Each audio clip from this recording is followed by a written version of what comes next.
Americans are increasingly turning against the president on the central issue that got him reelected. You guessed it, it's the economy. And this just as he's about to mark 100 days back in the White House. Let's get straight to our CNN political director and Washington bureau chief, David Chalian. David, nice to see you. The president's approval has sunk to a historic low here, and now we're getting really more detailed data about the economy. It doesn't look good. Yeah, which is, as you stated and know, issue number one, and clearly what delivered him back to the Oval Office. And we asked people in our poll, these are brand new exclusive numbers from SSRS.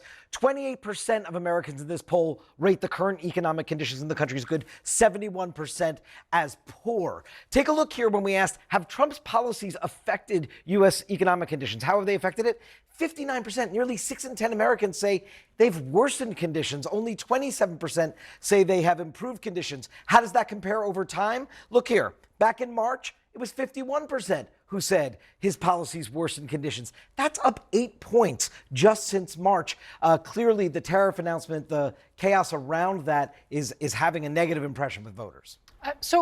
David, at this point, I mean, this has been the kind of thing that has held Donald Trump up throughout his political career, right? What was going on in his first term, that has really changed here. Yeah, no doubt about it. And take a look when we ask, you know, it's all about how you feel about your personal financial situation that politicians sort of respond to and look at. So feelings on personal financial situation, it's a little more evenly split here. 47% satisfied, 52% dissatisfied. We also asked that question over time. And take a look here, Casey. That 47% now, though, that has gone in the wrong direction from where it was in March. In March, it was 50% who said that they were satisfied with their personal financial situation. How have Trump's policies affected local cost of living? 6 in 10 Americans say it has increased local cost of living. He said he would lower prices on day one. And then if you look here we asked sort of, what is your family's top economic problem?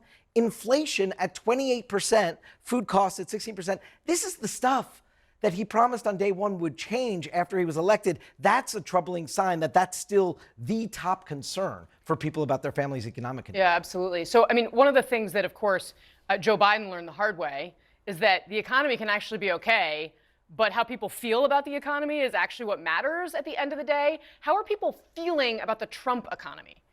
Not great. In fact, the plurality, 37%, are downright afraid.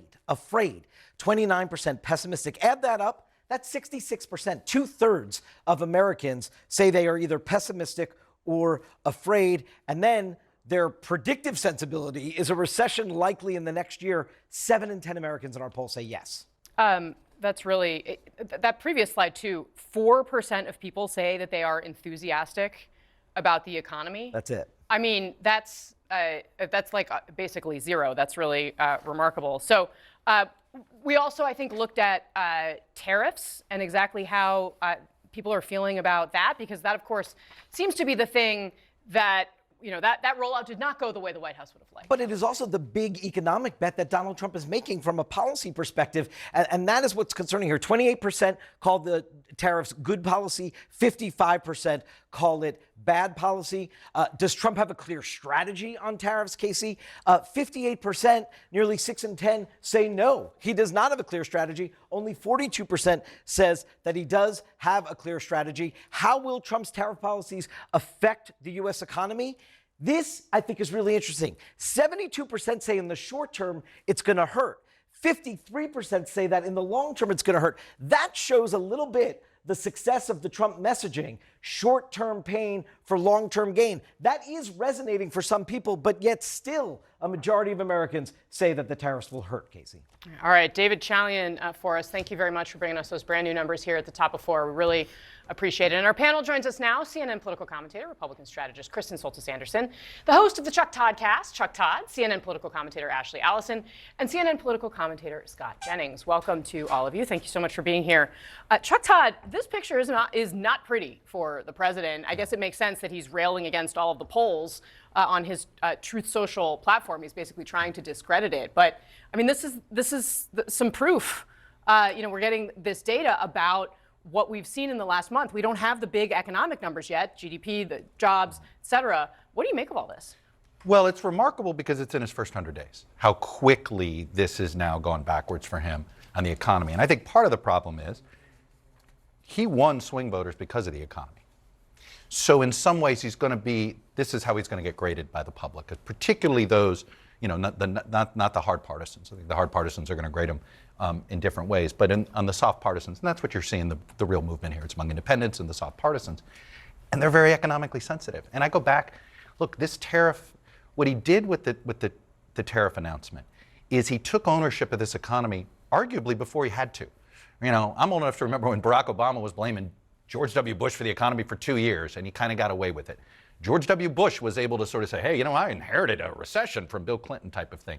You kind of want to own, and he instead, the tariff announcement, and that's why I've described it kind of like what Afghanistan did to Biden. That was his best subject as far as voters were concerned. And you messed up that, and this is what Trump, this is his best subject, and you messed up this. This is why I think it's been so catastrophic to him politically. Yeah. Kristen, you're our pollster at the table. What are you taking in as most significant from this new data? Well, if you look at under the hood, Donald Trump's own voters and Republicans still seem to like what he's doing. But if you are trying to figure out how do I sift through all these numbers, I always find it instructive. Do independents look more like Republicans or like Democrats under the hood? And unfortunately for Donald Trump in this poll, the independents look a lot more like Democrats on the question of has Donald Trump's policy improved U.S. economic conditions? Republicans, 63% say yes. But for everybody else, independents, it's only 17%. Democrats, it's only 3%. We know that's going to be low. But that's where I think the real issue is. The second problem is on intensity. You were talking about enthusiasm, optimism. When you look at Republicans, only 7% of Republicans say they're enthusiastic about what Trump's doing on the economy. They're looking to their president, who they voted for, and saying, I'm going to need you to tell me a little bit more about where this is going. Well, they're still looking. I mean, we've had an organ transplant in the Republican Party. The new organ is tariffs.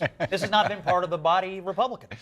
And so Republicans, I think, are still. How are you taking it? How is it? I mean, we'll see because I think what's on deck here and what will help reverse this trend in the polling, trade deals, announcements are good, peace deals, less chaos is good, tax deals, lower taxes is good, budget deals, looking like the Republicans are a competent governing party. So it's time for let's make a deal. And that will, I think, help people see the future, see the trajectory changing from something that they're nervous about to something where they can see. And we had a question about, does he have a clear plan? That would tell you, yes, they have a clear plan because it looks like they're announcing deal after deal after deal. That's what they have to do next. That's what will reverse it. If these numbers were anything different, I would be worried about the American people.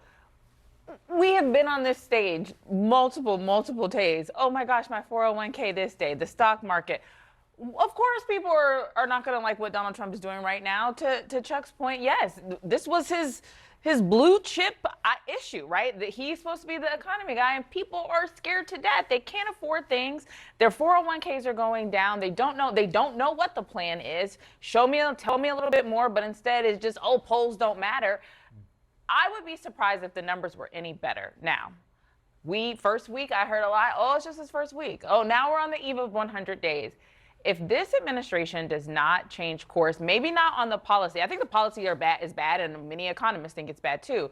But if they do not start explaining to the American people how to get on the other side of this nervousness and anxiety, I bet you those frontliner Republicans will start to distance themselves from Donald Trump too, because these are not numbers that you can win in a midterm. I just don't think Republicans running are going to be able to do that. I mean, Trump is such a dominant force in the Then party they might lose. and in politics, but that's why they have a job to do. They have to cut taxes. They have to make the tax cuts permanent. This reconciliation process is going to give every Republican a chance to vote for several things that you can take home and say, we're doing our part. We're knocking taxes down. We're unleashing American energy. We're doing our part up on the Hill to help the president be successful. Because I just don't think divorcing yourself from the president is a possibility. You're 100% right on that. But this is where I think there was some political incompetence here, meaning they should have started with tax cuts and done tariffs down the road. If you're supposed to release the spirit animals of this economy, then don't get in the way. They could have started, you sort of start with the goodies. They could have started with the tax cut. Frankly, been a lot easier to get Congress going. And then, now I know they want to use the tariffs to kind of help come up with the math to pay for it, But I think in hindsight, this tax cut is now going to get harder to get through Congress. Would have been easier Can you if keep this is the Congress? first. I think the reason why he went so fast is Johnson going to be able to keep his conference together? I mean, Yes. Magic Mike has pulled so many rabbits out of so many Well, hats. Speaker Trump helped. I have. Don't forget the speaker. Don't forget the other Speaker of the House. Here. Look, time and again, you've asked this question 100 times on TV, and every time, what does Mike Johnson do? He and Trump find a way. They're going to find a way. Well, Trump finds a way. They have I to think find a way. to They Chuck's have to. point. There's no other sometimes option. Mike Johnson. No, a failure is not an option. You're right. It's failure sort is of not like an option. it's all too big to fail because the margins are so small.